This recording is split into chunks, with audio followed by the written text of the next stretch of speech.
এখানে দেখুন রামকৃষ্ণ মন্দিরের বিভিন্ন ইতিহাস অজানা তথ্য কিন্তু এখানে লেখা আছে। তো এই হচ্ছে কিন্তু মূল মন্দির, আর দেখুন মন্দিরটি কিন্তু অসাধারণ লাগছে।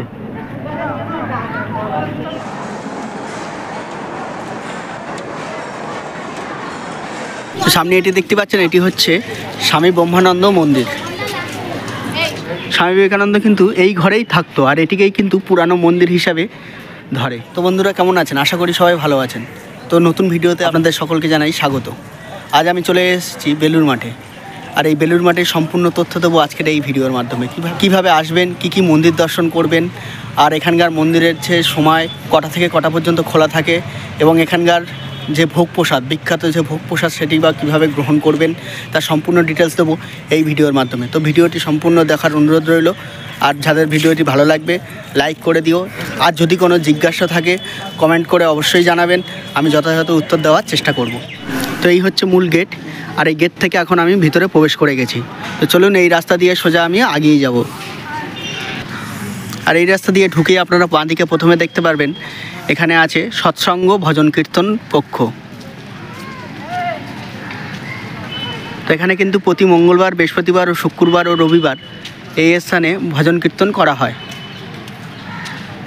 তো চলুন এই রাস্তা দিয়ে আমি সামনে সোজা এগিয়ে যাব মূল মন্দিরের দিকে। এই রাস্তা দিয়ে এসেই আপনারা ডান দিকে দেখতে পাবেন এখানে কিন্তু স্বামীজির স্মৃতি বিজড়িত প্রচুর ছবি এখানে দেওয়া আছে। তো আপনারা এটি একবার ঘুরে দেখে নেবেন সম্পূর্ণটা।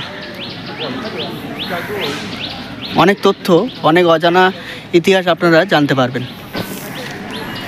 তো এই সামনে দেখতে পাচ্ছেন আরেকটি গেট করা আছে ভিতরে, আর এর ঠিক ডান দিকেই আছে কিন্তু টয়লেট। তো এই গেট দিয়েই প্রবেশ করতে হবে মূল মন্দিরের দিকে যেতে গেলে। তো এই হচ্ছে কিন্তু মূল মন্দির, আর এই মূল মন্দিরে কিন্তু প্রবেশ করতে গেলে আপনাদেরকে জুতো খুলে প্রবেশ করতে হবে। আর এর ঠিক এই অপোজিটেই দেখতে পাচ্ছেন ডান দিকে দেওয়া আছে নিঃশুল্ক জুতো ঘর। তো এখানে কিন্তু আপনারা ফ্রিতে জুতো রাখতে পারবেন। আর তার ঠিক পাশেই আছে কিন্তু এটা লাইব্রেরি, এটি হচ্ছে লাইব্রেরি রুম। তো এই হচ্ছে কিন্তু মূল মন্দির, আর দেখুন মন্দিরটি কিন্তু অসাধারণ লাগছে।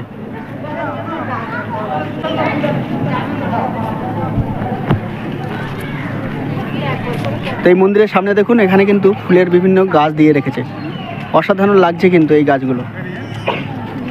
এ সাইডেও বিভিন্ন রকম ফুল গাছ দেওয়া আছে। তো এই বেলুড় মঠের কিন্তু কোনো মন্দিরের ভিতরেই কিন্তু মোবাইল ফোন অ্যালাউ না, আর ফটো তোলা এবং ভিডিও করা সম্পূর্ণভাবে নিষেধ। তো আমি ভিতরের কোনো দৃশ্য আপনাদেরকে দেখাতে পারবো না, বাইরে থেকে সম্পূর্ণটা দেখানোর চেষ্টা করব। তো এখন চলুন দেখাই যে এখানকার মহাপ্রসাদ বা ভোগ প্রসাদের কুপন কীভাবে কাটবেন। হচ্ছে মূল মন্দির, আর মূল মন্দিরের ঠিক এই বাঁ দিক দিয়ে এই রাস্তা চলে গেছে অফিসের দিকে। এই সামনে হচ্ছে অফিস ঘর, আর অফিস ঘরে গিয়েই কিন্তু কুপন কাটতে হয়। পাশ থেকে কিন্তু মন্দিরটি অসাধারণ লাগছে। আর এই মাঠের কিন্তু মাঝাতেই এখানে প্যান্ডেল করে রাখা হয়েছে। তো এখানে কিন্তু বিভিন্ন রকম অনুষ্ঠান হয়। এখানে দেখুন রামকৃষ্ণ মন্দিরের বিভিন্ন ইতিহাস অজানা তথ্য কিন্তু এখানে লেখা আছে। বাংলাতে আছে, ইংলিশে আছে এবং হিন্দিতে আছে। তো আপনারা চাইলে ভিডিওটি পোস্ট করে দেখে নিতে পারেন একবার। আর এই সোজাই কিন্তু হচ্ছে অফিস ঘর।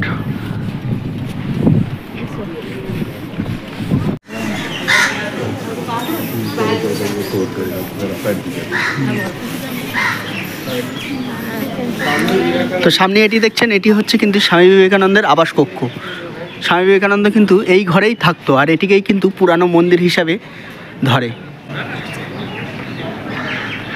তো জুতো খুলে কিন্তু প্রবেশ করতে হয় এই ঘরের মধ্যে, আর এর ঘরের মধ্যে কিন্তু কোনো রকম ফটো এবং ভিডিওগ্রাফি অ্যালাউ নেই, তাই বাইরে থেকেই দেখালাম। আপনারা আসলে কিন্তু অবশ্যই এই কক্ষটি দেখে যাবেন। তো এখানে দেখছেন আমি 50 টাকা দিয়ে একটি কুপন আমি কেটে নিয়েছি। তো এখানকার ভোগ প্রসাদের কুপন কাটতে গেলে কিন্তু কোনো নির্ধারিত কোনো মূল্য লাগে না। আপনার পছন্দ মতো, আপনার সাধ্য মতো আপনি যে কোনো মূল্য দেবেন, এবং তার বিনিময়ে আপনারা ভোগ প্রসাদের কুপন নিয়ে নেবেন। তো সবার কাছে অনুরোধ করব আপনারা মিনিমাম 50 টাকা করে অবশ্যই দেবেন, কারণ 50 টাকার নিচে কিন্তু এই দুপুরের ভোগ প্রসাদ খাওয়াটা কেমন একটা লাগে। তো এটি হচ্ছে কিন্তু গঙ্গার দিকের বাউন্ডারি, আর এই বাউন্ডারি গা দিয়ে কিন্তু দেখতে পাচ্ছেন বিভিন্ন রকম বেগুন চাষ করে রেখেছে। বেগুন গাছ লাগানো আছে। তো মূলত কিন্তু এখানকার যে সবজি দিয়েই কিন্তু এখানকার যে ভোগ রান্না করা হয়। তো সামনে এটি দেখতে পাচ্ছেন, এটি হচ্ছে স্বামী ব্রহ্মানন্দ মন্দির। তো মন্দিরের ভিতরে কিন্তু মোবাইল ফোন নিয়ে ভিডিও করা নিষেধ, আমি বাইরে থেকে দেখাচ্ছি।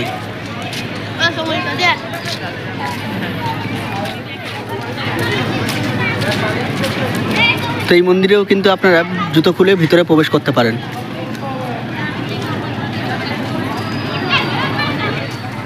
তো সামনে এটি দেখতে পাচ্ছেন, এটি হচ্ছে কিন্তু এই রামকৃষ্ণ মঠের নিজস্ব ঘাট, আর এটি হচ্ছে সর্বসাধারণের ব্যবহারযোগ্য।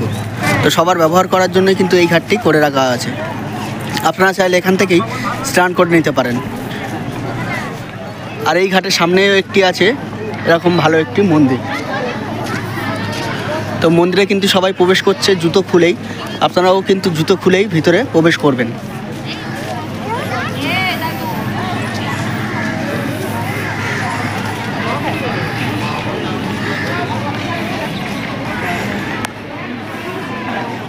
আর সামনে ওখানে দেখতে পাচ্ছেন আরও একটি মন্দির রাখা আছে। তো এরকম ভিতরে কিন্তু অসংখ্য ছোট ছোট মন্দির আছে, আপনারা সমস্ত মন্দিরটাই ঘুরে দর্শন করে দেখবেন।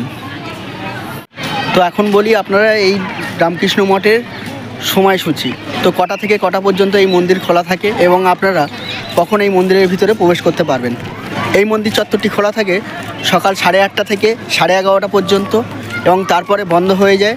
তারপরে তখন সেই মুহূর্তে চলে ভোগ প্রসাদ গ্রহণ এবং তারপরে বিকাল 3:30 থেকে 5:30 পর্যন্ত কিন্তু এই মন্দির আবার খুলে দেওয়া হয়। তো আপনারা যারা আসবেন এই টাইমটা খেয়াল রাখবেন, এই টাইমটা খেয়াল করেই কিন্তু আসবেন।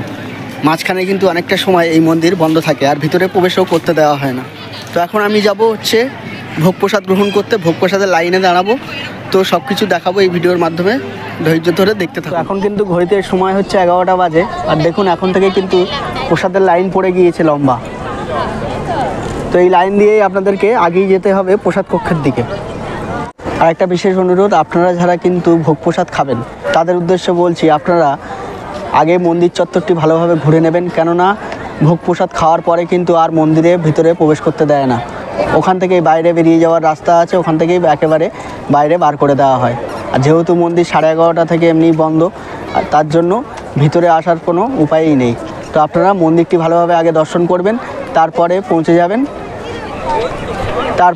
যাবেন ভোগ প্রসাদ গ্রহণ করতে। সামনে দেখতে পাচ্ছেন এখানে কিন্তু টিকিট চেক করে প্রবেশ করানো হচ্ছে। সামনে দেখতে পাচ্ছেন এই হচ্ছে কিন্তু লেখা আছে ওয়ে টু প্রসাদ হল, এদিকে আপনাদেরকে যেতে হবে। আর ঢুকেই এরকম ডান দিকে দেখতে পাবেন এখানে পানীয় জল রাখা আছে এবং বেসিন করে রাখা আছে, এখান থেকে আপনারা হাতও একেবারে ধুয়ে নেবেন। তো এই ডান দিকে দেখতে পাচ্ছেন এটি হচ্ছে গঙ্গা, আর একদম গঙ্গার ধার দিয়ে কিন্তু এরকম সেট করে নতুন রাস্তা একটি তৈরি করা হয়েছে। আগে কিন্তু এই রাস্তা এত সুন্দরভাবে ছিল না। ওখান থেকে আগিয়ে আসলেই দেখতে পাবেন এই হচ্ছে পুরো প্রসাদ ভবন, এর ভিতরেই কিন্তু প্রসাদ দেওয়া হয়। আর সামনে দেখতে পাচ্ছেন সুন্দর ঘাস দিয়ে এবং মাটির হাতি করে রাখা আছে, অসাধারণ লাগছে কিন্তু দেখতে।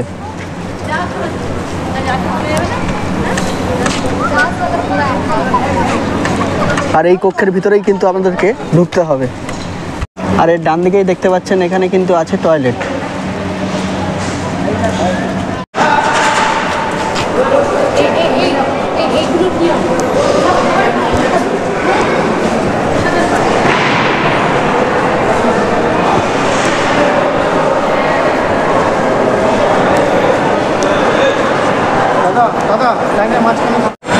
তো ভিতরে দেখতে পাচ্ছেন ইতিমধ্যে কিন্তু থালা গ্লাস এখানে রাখা আছে আর এখানে পরিবেশন করতে আসছে।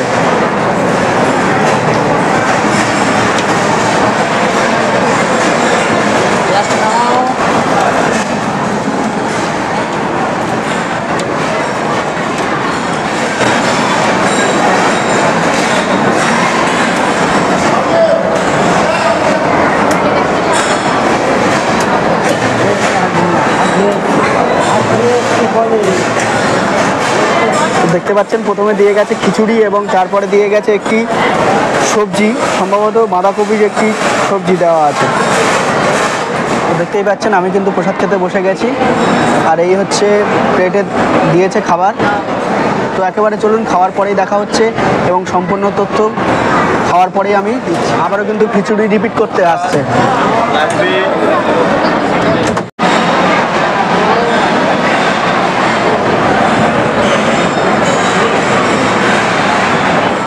তো দেখছেন সবার শেষে কিন্তু একটি চাটনি এবং পায়েস দিয়ে গেল।